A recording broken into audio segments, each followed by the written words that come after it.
देखो यार, Barcelona versus Monaco का जो ये मैच था ना, ये बहुत ही ज्यादा फ्रस्ट्रेटिंग था। और मैं थोड़ा टाइम लेके इस वीडियो को बना रहा हूँ क्योंकि मुझे देखना था कि बाकी लोग इस मैच के बारे में क्या कह रहे हैं। हम सबको पता है कि इस मैच में बार्सिलोना की गलती है, लेकिन इसके बाद भी बहुत सारे क्रिएटर्स बार्सिलोना को प्रॉप्स दे रहे थे। आई थिंक इसलिए क्योंकि उन्हें पता है कि बार्सा के बहुत सारे फैंस है और उन्हें इस बात के लिए हेट मिलेगा। बहुत सारे लोगों का ये भी कहना था कि बार्सिलोना इतनी बड़ी टीम है तो मोनाको जैसी टीम से कैसे हार रही है। देखो, मैं मानता हूँ कि मोनाको कोई रियल मैड्रिड, बायर्न म्यूनिख जैसा फेमस टीम नहीं है, लेकिन इसका मतलब ये नहीं है कि बहुत ही बेकार टीम है। लीग 1 पे सेकंड पोजीशन पे आई थी मोनाको। जस्ट बिकॉज आपको ये टीम नहीं मालूम, इसका मतलब ये नहीं है कि मोनाको कोई अच्छी टीम नहीं है। इस मैच के स्टार्ट होने से पहले जो स्टैट्स थे और बार्सिलोना का जो परफॉर्मेंस था, उसके हिसाब से बार्सिलोना को नहीं हारना चाहिए था।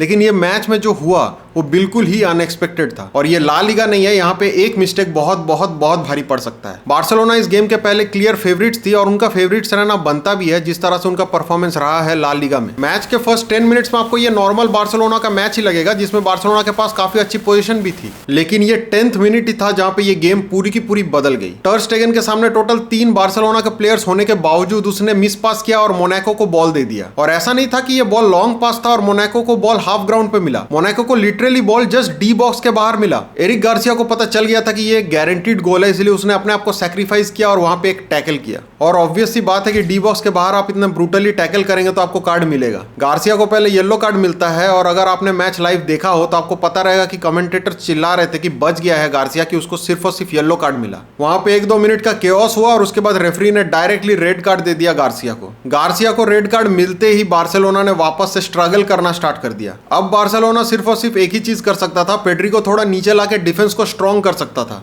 एक प्लेयर कम होने की वजह से बार्सिलोना के साइड में स्पेस क्रिएट हो रहा था और इसका फायदा उठा रही थी मोनाको की स्ट्राइकिंग। 11th मिनट में रेड कार्ड मिला और 16th मिनट में ही मोनाको ने स्कोर कर दिया, वो भी नियर पोस्ट से। और भाई दिल पे हाथ रख के बोलना, जो लोग रेगुलरली मैचेस देखते हैं, कि टर स्टेगन कितनी बार बीट हुआ है नियर पोस्ट पे। एक तो रेड कार्ड उठाना और उसके 5 मिनट बाद ही गोल खा जाना, इससे बुरा और कुछ भी हो नहीं सकता था बार्सिलोना के लिए। बहुत सारे लोग बोलेंगे कि भाई बार्सा बड़ी टीम है, 10 प्लेयर के साथ भी खेल सकती है। लेकिन देखो, सिर्फ 10 आदमी के साथ सारे फॉर्मेशंस पॉसिबल नहीं हो सकते। और ऐसा नहीं कि सिर्फ 10 मिनट का गेम बचा हुआ है, पूरे 80 मिनट्स का गेम बचा हुआ था 10 प्लेयर्स के साथ खेलने के लिए। पहला गोल खाते ही बार्सिलोना का मोरल कंप्लीटली डाउन हो चुका था। अगर आपने लाइव देखा है तो आपको पता होगा, क्राउड पूरी की पूरी शांत हो चुकी थी। बार्सिलोना के जान में जान आई सिर्फ और सिर्फ एक ही बंदे की वजह से, वो है लमीन यमाल। एक ग्रेट टैलेंट है और इस पे हम लोग कोई भी आर्ग्यू नहीं कर सकते। बार्सिलोना चाहे कितनी भी खराब खेलती है, यमाल हमेशा परफॉर्म करता है। डी बॉक्स के बाहर बॉल मिला था यमाल को और लेवेंडोस्की ने अपना रन बनाया। मुझे लगा था कि फॉरवर्ड पास करेगा यमाल, लेकिन वो डायरेक्टली शॉट लेता है और गोल स्कोर भी करता है।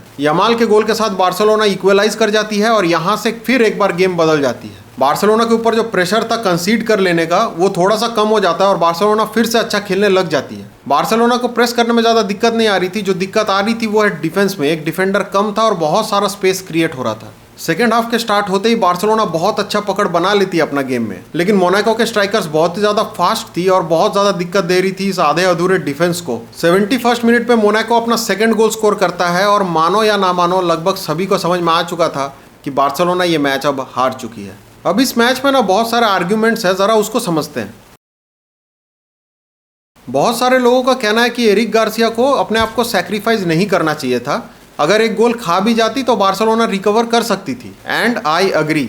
अगर आपके पास यमाल, लेवेंडोस्की और रफीनिया जैसे स्ट्राइक है तो आप ऑब्वियसली रिकवर कर सकते हो। एक बार आप एरिक गार्सिया के पर्सपेक्टिव से सोचो, उसने वही किया जो इंस्टिंक्टली कोई भी डिफेंडर करता। टर स्टेगन के गलत पास के बाद बंदे के पास सिर्फ और सिर्फ 2 से लेकर 3 सेकंड थे अपने डिसीजन को बनाने के लिए और साथ में टैकल करने के लिए। क्या एरिक गार्सिया अपने आप को सैक्रिफाइस नहीं करता तो बार्सिलोना को फायदा होता? हाँ, लेकिन क्या यह एरिक गार्सिया की गलती है? तो बिल्कुल भी नहीं।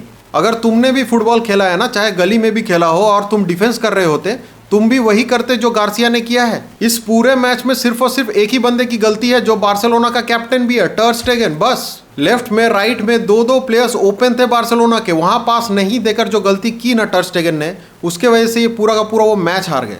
बहुत सारे लोगों का आर्ग्यूमेंट ये भी है कि बार्सिलोना तो बहुत बड़ी टीम है, 10 प्लेयर्स के साथ भी उसको जीत ही जाना चाहिए था। देखो भाई, मोनाको के अगेंस्ट जीतना उतना भी इजी टास्क नहीं था बार्सिलोना के लिए। वो जो एक गोल मिला ना बार्सा को, वो सिर्फ और सिर्फ यमाल की ग्रेटनेस है। और हाँ, बार्सिलोना ने अपनी पूरी कोशिश की, लेकिन 10 प्लेयर्स के साथ सारे टैक्टिक्स और फॉर्मेशन पॉसिबल ही नहीं है। अभी जो मुझे सबसे बेकार आर्ग्यूमेंट लग रहा है ना, वो ये है कि अगर बार्सिलोना के पास टोटल 11 प्लेयर्स होते तो वो मोनाको को इजीली हरा देते। देखो भाई, गेम के स्टार्टिंग में कोई डिसएडवांटेज में नहीं थी बार्सा। उन्होंने जो अपना एक डिफेंडर खोया है वो अपने मिस्टेक की वजह से खोया है। ऐसा नहीं कि कोई गलत डिसीजन था, बिल्कुल सही डिसीजन था। तो 11 प्लेयर्स रहते तो ये होता वो होता, सब बेकार की बातें हैं। 11 प्लेयर्स थी, आपने कुछ गलती किया और उस गलती की वजह से आप इस मैच को हार गए। इस बात को एक्सेप्ट करना सीखो। बहुत सारे क्रिएटर्स इस बात पे इसलिए आर्ग्यू कर रहे हैं क्योंकि बारसा के बहुत ज़्यादा फैंस है और वो उनको अनफॉलो ना कर दे। लेकिन देखो यार, अगर तुम ट्रू फैन हो तो तुम्हें भी पता है पैम्परिंग करने से कुछ होगा नहीं। क्रिटिसिज्म ज़रूरी है और क्रिटिसिज्म से ही हम लोग और बेहतर बनेंगे। ला लीगा और चैंपियंस लीग के बीच में जो परफॉर्मेंस का डिफरेंस दिखाया है ना बारसा ने, वो क्या ही बताऊं मैं। एक्सपेक्टेशन यहाँ पे सेट किया और डिलीवर कुछ यहाँ पे किया। आई होप इन फ्यूचर ऐसे मिस्टेक्स और ना हो, लेकिन बारसा इतनी बड़ी टीम है, उनके पास एक रिप्लेसमेंट होना चाहिए टर स्टेगन का भी। तुम लोगों को क्या लगता है मेरे को कमेंट्स में जरूर बताना, क्या एरिक गार्सिया की गलती थी या फिर टर स्टेगन का ही गलती था या फिर हांसी फ्लिक का गलती था। और एक बात जिस पे हम लोग सब एग्री कर सकते हैं कि अपकमिंग प्लेयर्स में सबसे बड़ा शायद लमीन यमाल ही है। अगर वीडियो को यहाँ तक देख रहे हो, वीडियो पसंद आई है तो वीडियो को लाइक ज़रूर करना और ऐसे ही बहुत सारे वीडियोज़ के लिए मेरे चैनल को सब्सक्राइब कर लेना। Till then, peace out.